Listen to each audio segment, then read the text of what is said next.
Salut à tous, c'est Nodemaster. Aujourd'hui, petit unboxing, enfin petit, gros unboxing d'un nouveau mini PC. Donc, je tiens à préciser d'abord que c'est pas sponsor, enfin que les marques PC et les autres accessoires genre RAM, SSD, c'est pas de la sponsor. Mais si vous êtes intéressé par les objets, donc qu'il y a dans ce petit carton Amazon, bah il y a les liens affiliés dans la description. Donc, n'hésitez pas à passer, enfin si les matos intéressent. Et vous allez voir, j'ai choisi le matos le plus opti, donc j'espère que vous allez le penser aussi, et que ces matos-là vous intéressent. Allez dans la description, il y a les liens affiliés, ça m'aidera, etc. Donc n'hésitez pas.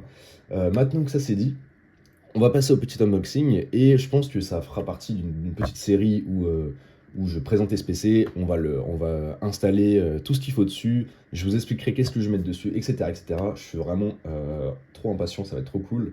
Donc, qu'est-ce qu'on a dans ce petit carton déjà? Alors, on a déjà ces deux petits trucs. Alors, je vois, on voit bien. Donc ça, c'est un banger. Enfin, je veux dire, c'est la base, mais ce qu'on a là, c'est un banger. Donc 64 Go de RAM, donc c'est de la SODIMM, DDR4. Donc déjà, je précise que s'il y a un bug de compatibilité, on va le voir ensemble. J'ai pas du tout, je viens d'ouvrir le carton, honnêtement. Donc, normalement, il n'y en a pas parce que je suis trop fort. On a 64 Go de RAM en SODIMM, 3200, donc c'est le max en SODIMM qu'on peut avoir chez Crucial sur de la DDR4. Donc voilà, c'est le top.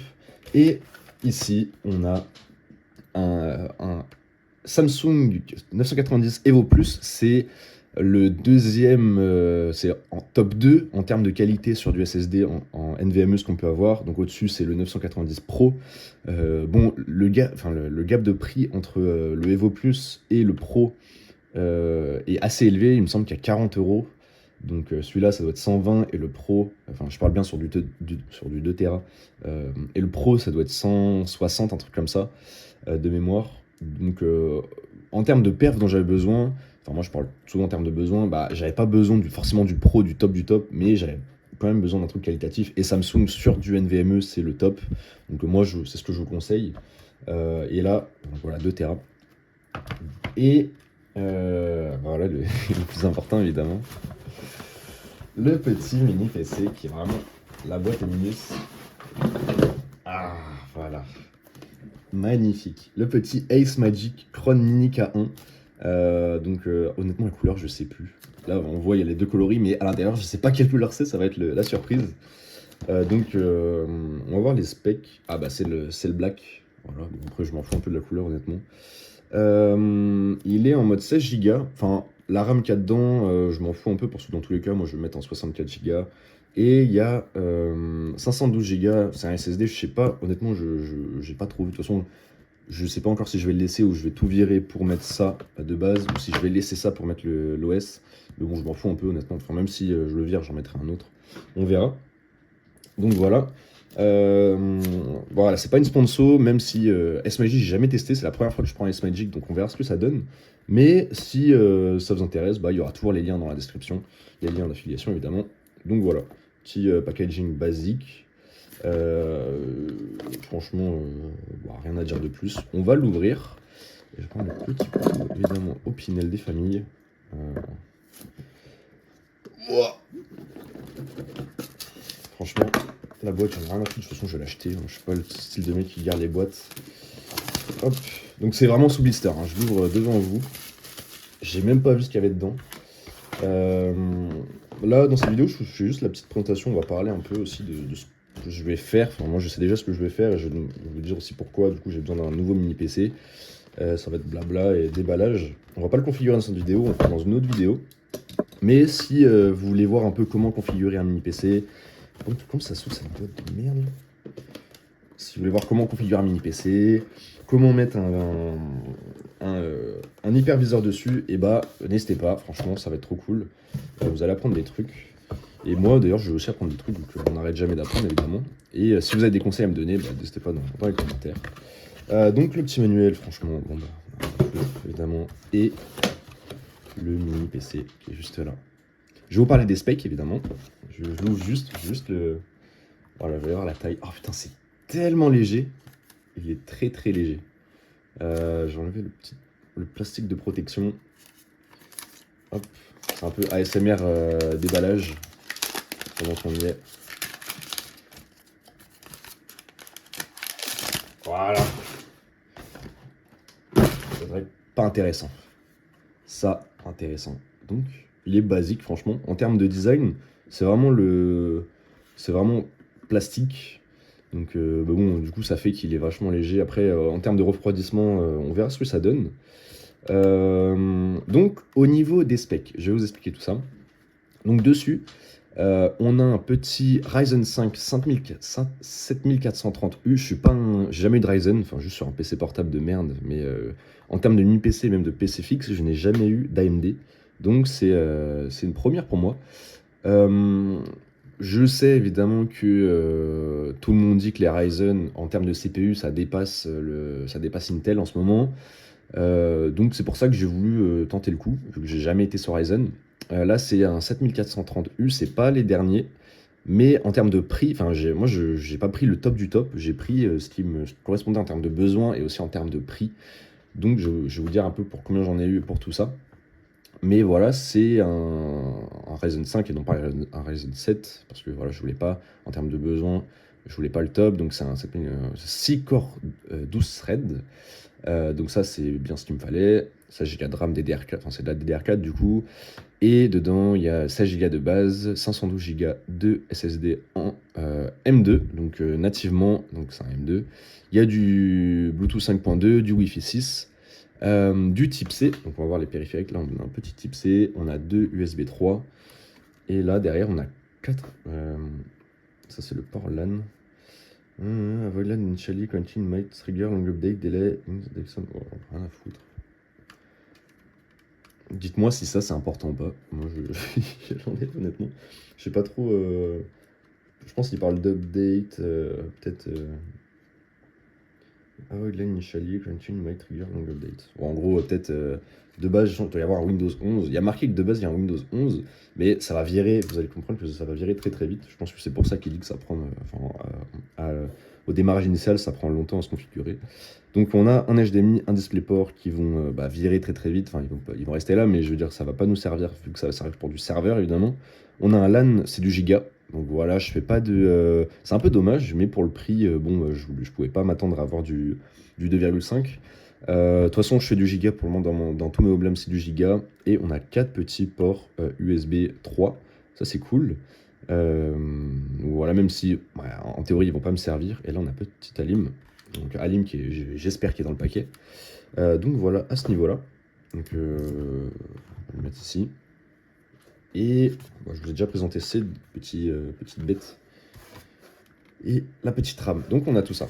Donc je pense on peut parler déjà de quoi ça va servir. Et le montage, je pense que je vais pas le faire le montage avec vous. Je ferai le montage en off. Parce que c'est un peu chiant, quoi. Là, c'est pas très intéressant. Et prochaine vidéo, je parlerai on parlera de la conf. La conf hyperviseur, je pense que je ferai une vidéo dédiée pour la conf hyperviseur. Et je ferai une vidéo dédiée pour explication de ce que je vais faire et peut-être commencer les configurations, montrer ce que je vais faire avec. Là, on est à combien? On est à 8 minutes de vidéo, sans les cuts. Donc je vais vous expliquer vite fait ce que je compte, enfin pourquoi d'ailleurs j'ai dû reprendre un mini PC et ce que je compte faire avec. Je préfère vous le dire tout de suite, comme ça ceux qui sont intéressés, vous pourrez voir les prochaines vidéos et ceux qui ne le sont pas, tant pis. Donc il y a un truc qui est assez parlant. Oh, voilà. Ça c'est mon Proxmox. Voilà. Je comptais pas faire ça, mais ça c'est mon Proxmox. Et ce HomeLab, c'est le premier HomeLab que j'ai présenté sur cette chaîne. Et au niveau, il est saturé. Moi, quand je parle de saturation, je parle souvent en termes de RAM parce que c'est souvent ce qui est limitant dans les HomeLab. Et là, on peut voir qu'on arrive à saturation. C'est sûr que je pourrais, sur les machines actuelles, je pourrais rien mettre de plus. Et c'est de plus en plus bloquant parce que j'ai envie de tester plein de nouveaux services. Et actuellement, je ne peux pas. Mais paradoxalement, c'est pas à ça que l'ordi va servir et c'est dommage. En gros, je devrais avoir un nouveau PC en plus de celui-ci pour compléter ça. Donc, c'est même pas la vraie raison. Donc, déjà, il y a cette raison-là. Bref, il y a autre chose aussi. C'est que je vais reprendre. En gros, c'est pas pour les tests de nouveaux de nouveaux services que cette machine, je suis désolé, c'est pas très clair, mais c'est pas pour les tests de nouveaux services que cette machine va être utile, c'est pour des masternodes crypto. Donc voilà, c'est en gros la moitié, enfin plus de la moitié de ce qu'il y a là-dessus, c'est également des masternodes crypto. J'en ai déjà parlé et je pense que je ferai une vidéo dédiée pour expliquer, pour expliquer comment ça marche. Et c'est pour ça, enfin, en fait, sur les 93 Go de RAM, il y a 64 Go de RAM qui sont uniquement pour des masternodes crypto. Donc en gros, c'est des machines qui vont faire qui vont faire gagner de la crypto en allouant du stockage, enfin du stockage, de la RAM des CPU. Et j'ai envie d'aller un peu plus loin, de faire plus dans ce domaine-là, et c'est pour ça que j'ai pris. Globalement, cette machine, ça va être une machine dédiée pour ça. J'ai repris voilà, 64 Go de RAM, 2 Tera de stockage et une machine assez performante pour faire ça. Voilà, ça va être pour ça. En fait, du fait que je sois saturé en termes de mémoire, ça m'ouvre beaucoup de perspectives d'autres nouveaux PC. D'ailleurs, Ace Magic, si vous voulez me sponsoriser pour d'autres PC, n'hésitez pas, je suis ouvert à la discussion. Mais ça, évidemment, si je passe en dessous, je ferai évidemment de nouveaux achats. Voilà, donc ça m'ouvre plein de perspectives pour faire des prochaines vidéos, pour expliquer plein de trucs. Et je suis trop content parce qu'il y a plein de vidéos en perspective. C'est trop bien. Sinon, dans mon deuxième Home Lab, il y a une prod très très importante qui tourne dessus. C'est un cluster Ceph que j'ai présenté dans ma dernière vidéo, il me semble, ou avant-dernière, je sais plus. Et c'est un cluster Ceph qui il y a de la prod et je suis très très frileux d'y toucher et de mettre du test dessus parce que si je le fais tomber, c'est assez grave. Il y a de la prod qui fait tourner voilà, c'est pas un secret, ça fait tourner une poule de minage. Et si je fais tomber le truc, je suis dans le caca. Donc c'est pour ça que au début, je me suis dit, vas-y, je vais prendre un cluster Ceph, je ferai des vidéos dessus. J'ai fait beaucoup de vidéos de TikTok dessus.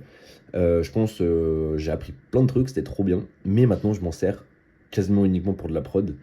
Et voilà, ce Home Lab là, je le retire de ce que je voulais faire pour du test. C'est pour ça qu'en théorie, il me faudrait un troisième Home Lab, toujours plus. Donc voilà, je pense que pour cette vidéo, ça va être. D'ailleurs, c'est pour ça que là-bas, je l'avais présenté. Vous l'avez déjà vu. C'est l'endroit de test que j'utilise rarement. Parce que je le laisse pas je le laisse pas du tout allumé. Je l'allume uniquement quand j'en ai besoin. Mais c'est vrai que c'est un peu dommage parce que j'aimerais bien avoir un Home Lab 24/24 de test. Voilà, donc je pense que c'est la fin de cette petite vidéo. J'espère que ça vous aura plu et j'ai hâte qu'on fasse le test de cette machine, qu'on installe Proxmox dessus. Donc voilà, c'est un Proxmox, je vous le dis direct. Et j'espère que ça va vous intéresser. Et je rappelle, si vous êtes intéressé par cette machine... Ah oui, d'ailleurs, j'ai oublié de préciser combien ça m'a coûté. Donc pour tout ça, j'en ai eu je vais vous dire la facture exacte, j'en ai eu pour 540 €. Donc juste pour ces trois trucs-là. Le mini PC, c'était... j'ai pas le détail. Le mini PC, ça devait être 300 €. Et ça devait être... Au total, ça faisait 200 €. Donc j'en ai eu pour 540 € au total, avec la livraison.